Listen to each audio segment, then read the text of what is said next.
Hello everyone, I've decided to use this headset to make the sound quality better. I hope it does. You can let me know. So I'm going to share my screen and I'm going to start recording right now. And I am now working on module 7. So the problem here is Leahy Inc. signed a 90-day 8% note payable for 16,560 on December 16th. And we're going to go ahead and record how that would affect the balance sheet and income statement. So the first thing we need to do is calculate the exact interest, which I would calculate by taking December 17th through December 31st, the number of days. So I would take 16,560 times 8% divided by 365 times the number of days till the end of the year, and I would get 54, and here I would record the accrued interest on the balance sheet as a liability for 54, and also as well as an expense on the income statement. For number 2, we're going to analyze and determine liability accounts. And the first one, for each of the following situations, indicate the liability amount reported on the balance sheet. So basically you have to read these and decide what to do. So the first one, Bloomington owes $230,000 at year end for inventory. What would you do? They owe $230,000, so yes, you would have to increase the liability by $230,000. Bloomington agreed to purchase a drill press. No, nothing's happening. They haven't done it yet. It's not till the next year.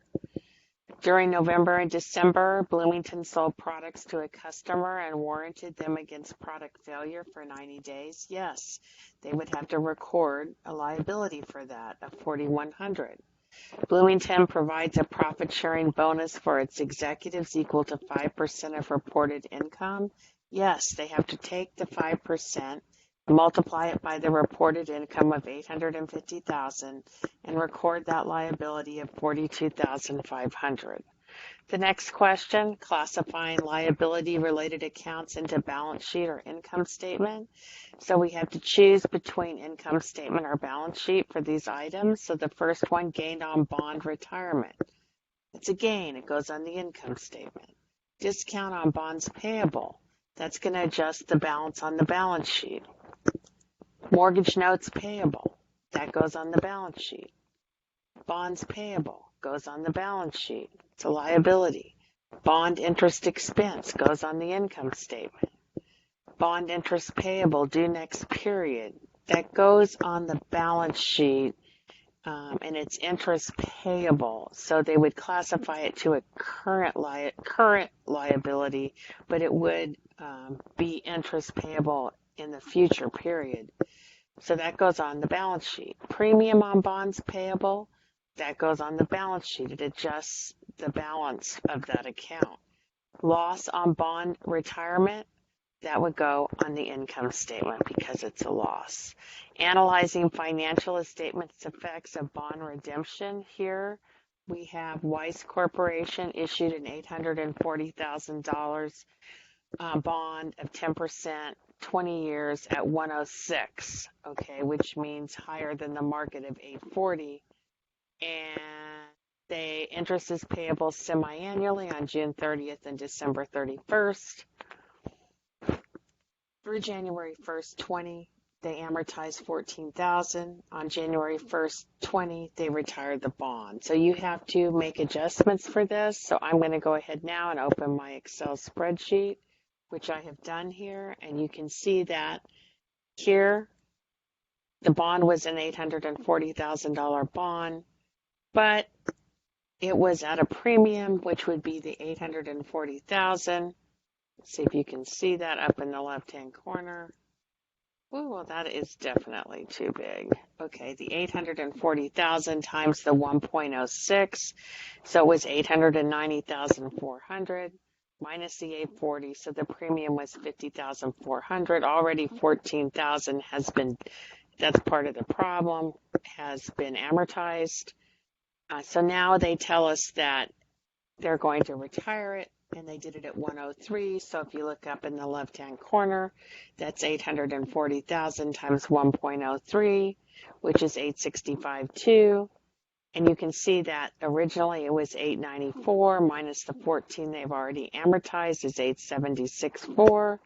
So if we take the difference between 876.4 and the 865.2, we have income of 11,200. So now I'm going to go back to, whoops, I'm not going back.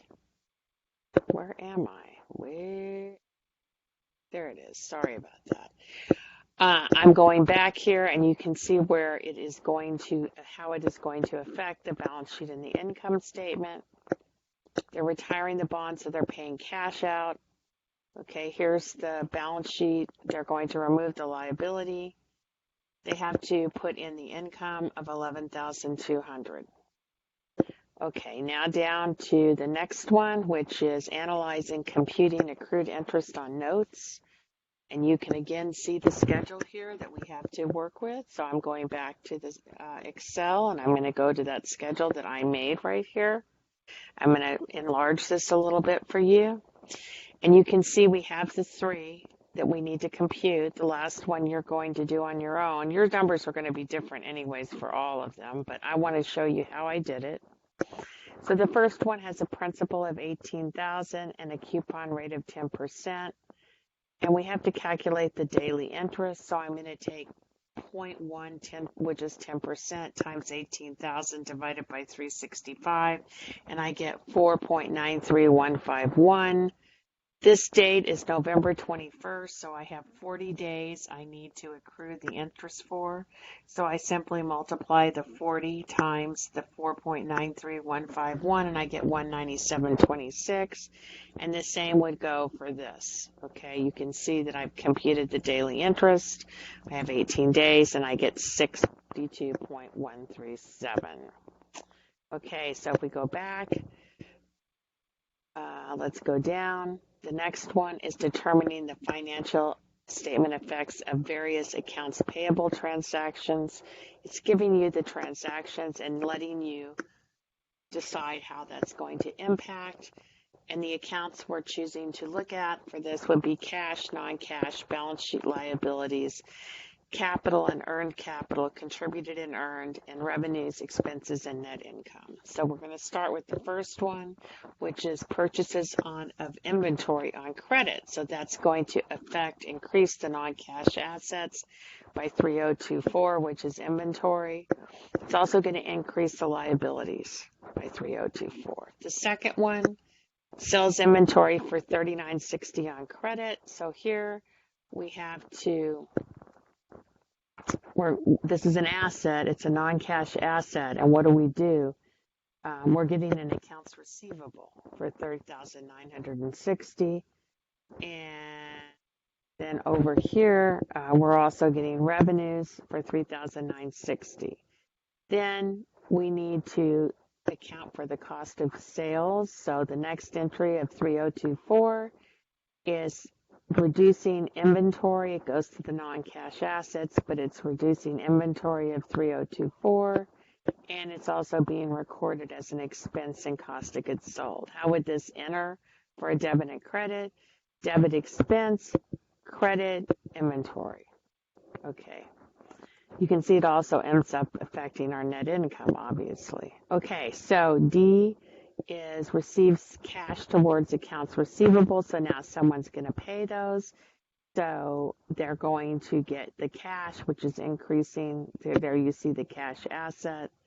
And here you see the reduction of the accounts receivable right here because they paid for it. Okay, or the customers did. Okay, then they pay $3,024 for their accounts payable. So we're going to take money out of the cash for 3024, and we're going to reduce our liability for 3024. How would that impact us? Credit cash, debit liability, which is going to reduce the liability. Okay, that's all for 7. I hope you can hear this better now. I'm going to stop sharing, and I'm going to say, see you online. Have a great day.